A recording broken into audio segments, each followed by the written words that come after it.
मौसम वैज्ञानिकों का मानना है कि इस बार भीषण गर्मी पड़ेगी। गर्मियां बढ़ने के साथ देश में बिजली संकट बढ़ जाएगा। इसकी वजह कोयले की कमी बताई जा रही है। कई बिजली उत्पादन संयंत्रों में कोयले की कमी हो चुकी है। बिजली कटौती की वजह से औद्योगिक गतिविधियां भी प्रभावित होने की आशंका है। इससे गर्मी के समय लोगों की परेशानी बढ़नी तय मानी जा रही है। कोरोना और लॉकडाउन से हुए नुकसान से उबरने की कोशिश में देश की अर्थव्यवस्था लगी है। ऐसे में बिजली संकट अर्थव्यवस्था सुधार पर ब्रेक लग सकता है। बीते एक हफ्ते में मांग के मुकाबले बिजली की आपूर्ति में 1.4% की कमी आई है। ये पिछले साल अक्टूबर में आए संकट से ज़्यादा है। उस वक्त मांग और आपूर्ति में 1% की कमी थी।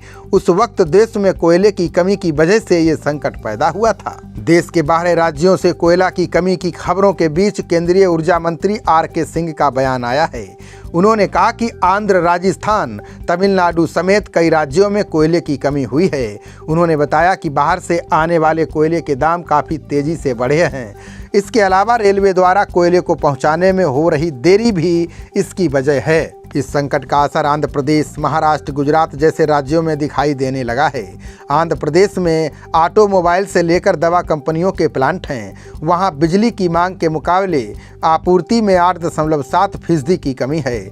इसकी वजह से बिजली कटौती बढ़ी है। पावर प्लांट्स के पास 1 अप्रैल को केवल 9 दिन की ज़रूरत के मुताबिक कोयले का स्टॉक रह गया था, जबकि गाइडलाइन के मुताबिक ये स्टॉक 24 दिन का होना चाहिए। उत्तर प्रदेश में 21 से 22 हज़ार मेगावाट बिजली की मांग है, जबकि सिर्फ 19 से 20 हज़ार मेगावाट बिजली की आपूर्ति हो पा रही है।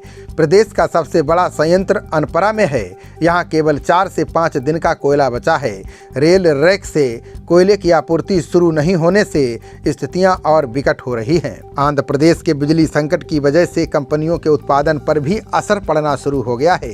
राज्य में स्टेनलेस स्टील का उत्पादन करने वाली एक कंपनी ने तो बिजली संकट की वजह से अपना उत्पादन 50% तक कम करने का ऐलान कर दिया है। गुजरात और महाराष्ट्र जैसे राज्यों में मांग और आपूर्ति में बढ़ते अंतर के चलते बिजली कटौती शुरू हो गई है।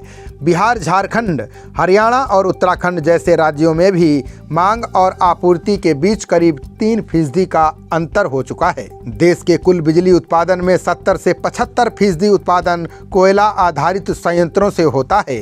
बिजली संयंत्रों तक कोयला पहुंचाने के लिए ट्रेनों की कमी भी इस संकट में इजाफा कर रही है। इस वक्त रेलवे हर रोज इस तरह की 415 ट्रेनों का संचालन कर रहा है। रिपोर्ट में बताया गया है कि 1 से 6 अप्रैल के बीच हर रोज केवल 379 ट्रेनें हर रोज उपलब्ध हुईं, जो जरूरत से 16% कम थीं। अप्रैल की शुरुआत में ही उत्तर और मध्य भारत के ज़्यादातर हिस्सों में गर्मी अपना प्रकोप दिखाने लगी है। इन राज्यों में पारा सामान्य से अधिक हो चुका है। बढ़ती गर्मी की वजह से बिजली की मांग भी बढ़ी है। एक अनुमान के मुताबिक मार्च 2023 तक बिजली की मांग में 15.2% तक का इजाफा हो सकता है। इसे पूरा करने के लिए कोयले से चलने वाले संयंत्रों को उत्पादन में 17.6% तक इजाफा करना होगा। खबरों का सिलसिला जारी रहेगा। देखते रहिए जनप्रवाद। नमस्कार।